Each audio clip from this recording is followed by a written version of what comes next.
my God, that's so, I mean, it's scary, but it's really simple, right? Because here's what I have noticed for those young people who are saying, I am out of a job now, and I went to apply for another job, and the job had some things I did before, but then they had stuff that had nothing to do with the job description.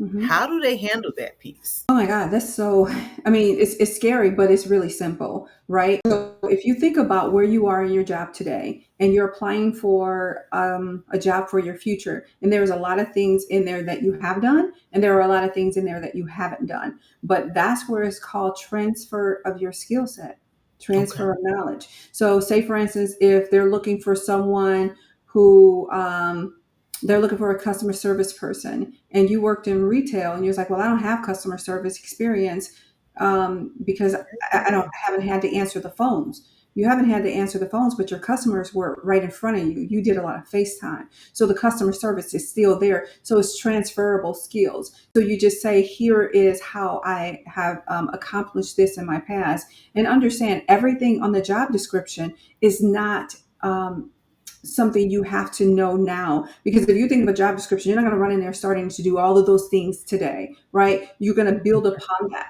So it's either A, you already know it, you can transfer that skill knowledge, or you can develop that. So you highlight those areas that are more of the top or the more important pieces in the job description. If you have extra knowledge on that, or you have knowledge in those spaces, then you really highlight what that looks like, and they can build or train you to do the other things. Because the way we look at it from the HR standpoint, there are two types of people: the people that Mhm. have will to do the job, and those who have the skill to do the job. Have the will to do it but not the skill, those are the people that you can train into the position, and they will be your top key employees. But those who have the skill to do it but don't have the will, that's the person that you need to let go, because they're telling you, I know how to do this, but I don't want to do that.